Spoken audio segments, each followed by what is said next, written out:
आप सभी का एक बार फिर से हमारे YouTube चैनल में स्वागत है। आज हम देखेंगे अध्याय 7 के प्रश्नावली 7.1 का चौथा सवाल। चौथा सवाल क्या कह रहा है कि जांच कीजिए कि क्या बिंदु 5-2, 6, 4 और 7-2 एक समद्विबाहु त्रिभुज के शीर्ष हैं। हमें यहाँ पे 3 बिंदु दिया गया है, पहला बिंदु, दूसरा बिंदु और तीसरा बिंदु। आपको ये बताना है कि क्या ये तीनों बिंदु एक समद्विबाहु त्रिभुज के शीर्ष हैं या फिर नहीं है। अब इसके लिए हमें ये पता होना चाहिए कि समद्विबाहु त्रिभुज किसे कहते हैं।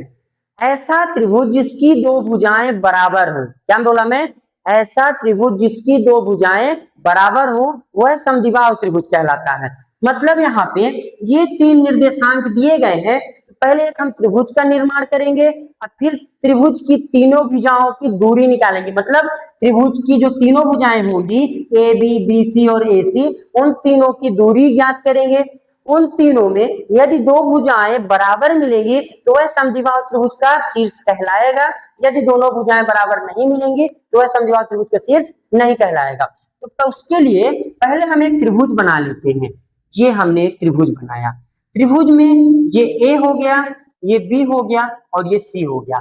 ए का निर्देशांक हम पहला वाला ले लेते हैं 5 और -2, बी का निर्देशांक 6 और हम 4 ले लेते हैं, सी का निर्देशांक 7 और -2 ले लेते हैं। ठीक है, हमने त्रिभुज ए बी सी को बनाया, उसमें से ये ए का निर्देशांक हो गया, ये बी का हो गया और ये सी का हो गया। ठीक है, जब ए बी सी का निर्देशांक पता है, अब हमें बताना है कि यह एक जो निर्देशांक है तो यह एक समद्विबाहु त्रिभुज के निर्देशांक है या फिर नहीं है, या उसके शीर्ष है या फिर नहीं है। तो पहले हम ए बी की दूरी निकालें, फिर बी सी की दूरी निकालें और फिर ए सी की दूरी निकालें। इन तीनों की दूरी निकालने के बाद हम देखेंगे कि क्या दो भुजाओं की दूरी बराबर आ रही है। यदि बराबर आएगी तो वह समद्विबाहु त्रिभुज के शीर्ष होंगे, बराबर नहीं आएगी तो वह समद्विबाहु त्रिभुज के शीर्ष नहीं होंगे। तो पहले हम ए बी की दूरी निकालेंगे।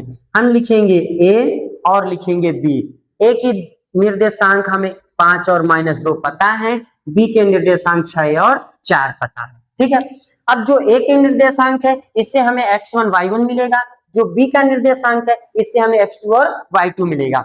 x1 आपको क्या मिलेगा 5, y1 आपको क्या मिलेगा -2। ठीक, इधर आपको y2 सॉरी पहले x2 लिख लीजिए, x2 बराबर 6 मिलेगा और y2 बराबर आपको 4 मिलेगा। ए के निर्देशांक से x1 y1, बी के निर्देशांक से x2 और y2। ठीक, इसके बाद दूरी निकालना है, तो दूरी का फॉर्मूला लिखिए, क्या होता है √x2 - x1 का स्क्वायर प्लस y2 - y1 का स्क्वायर। ये दूरी का सूत्र होता है, x2 - x1 का स्क्वायर प्लस y2 - y1 का स्क्वायर। दूरी किसकी निकाल रहे हो आप, ए बी की। तो ए बी बराबर √x2 की जगह आप x2 की वैल्यू रख दीजिए, y1 की जगह y1 की वैल्यू रखिए, y2 की जगह y2 की वैल्यू रखिए और x1 की जगह x1 की वैल्यू रखिए। तो x2 की वैल्यू क्या दिया हुआ है आपको 6, x1 की वैल्यू क्या दिया है 5, तो 6 में आप 5 को घटाएंगे, बाद में पहले इसके ऊपर स्क्वायर लगा फॉर्मूले का तो वो लगा दीजिए। y2 - y1, y2 की वैल्यू आपको 4 दिया हुआ माइनस y1 की वैल्यू -2 दिया हुआ है और इसके ऊपर स्क्वायर लगा है। ए बी आपका वही रहेगा, √ आपका वही लगा हुआ है। अब 6 में अगर 5 को आप घटाओगे तो क्या मिलेगा आपको 1 का स्क्वायर हो गया। ठीक है, 4 देखिए आपका वही लिखा हुआ है, ये माइनस में है और ये माइनस में, तो माइनस माइनस क्या हो जाता है प्लस, और 2 आपका वही लिखा रहेगा, इसके ऊपर स्क्वायर लगा है।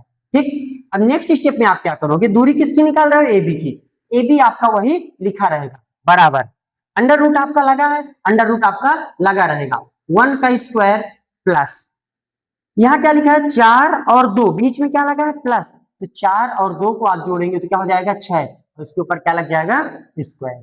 ठीक है, अब ए बी बराबर 1 का स्क्वायर क्या होता है 1 का चाहे जितने बार आप गुणा करिए 1 ही आएगा, प्लस 6 का स्क्वायर क्या होता है 36, तो आप यहाँ पे 6 का स्क्वायर 36 लिख दीजिए। ए बी बराबर क्या मिल जाएगा √ 1 और 36 जुड़ गया तो 37, इसमें क्या लगा देंगे आप मात्रक।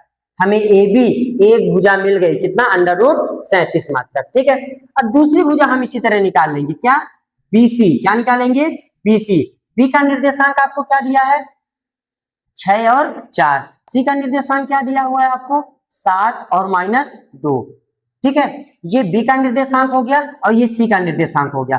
अब हमें यहाँ पे बी के निर्देशांक से x1 बराबर 6 मिलेगा और y1 बराबर क्या मिलेगा? 4। सी के निर्देशांक से x2 बराबर 7 मिलेगा और y2 बराबर मिलेगा -2।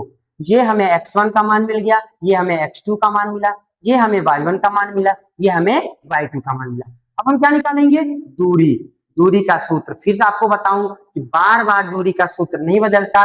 दूरी का सूत्र वही होता है x2 माइनस x1 का square plus y2 minus y1 का स्क्वायर। ठीक है, अब दूरी किसकी निकाल रहे हो इस बार आप? BC की। BC बराबर अंडर रूट x2 की वैल्यू क्या दिया हुआ है आपको? 7।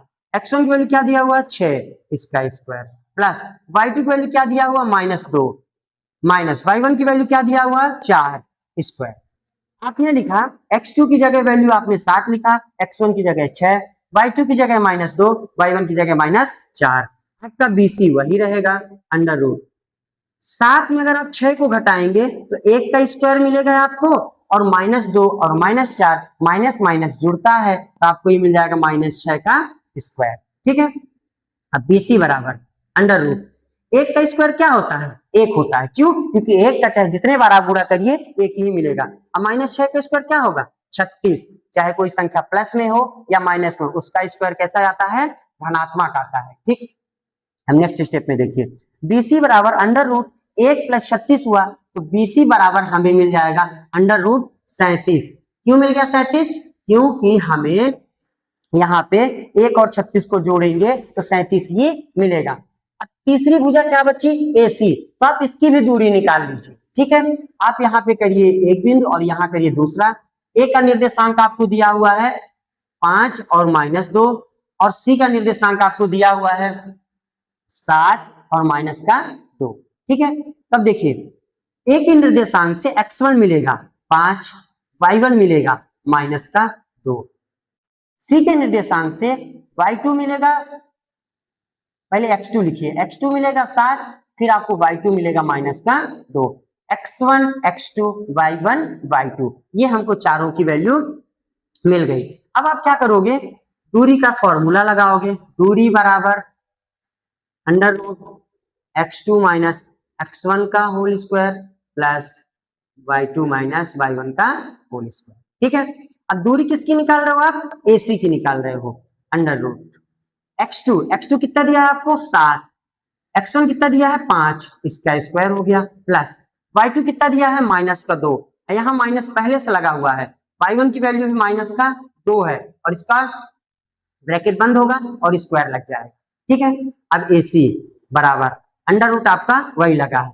7 में 5 को घटाओगे 2 आएगा, 2 का स्क्वायर प्लस यहाँ देखिए -2 है, अब माइनस माइनस ये प्लस का 2 है, इसके ऊपर स्क्वायर लगा हुआ है।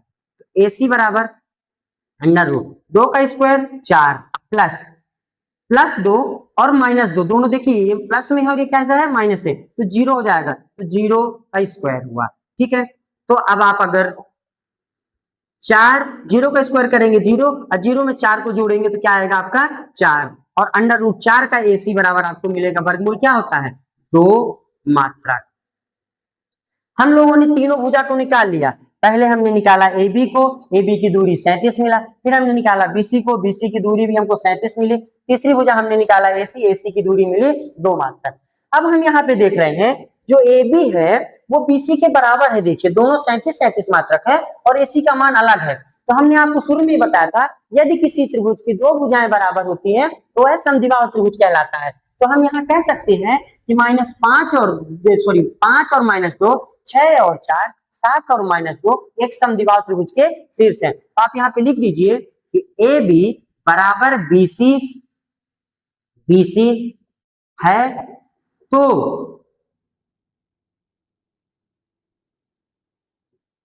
दिए हुए बिंदु समद्विबाहु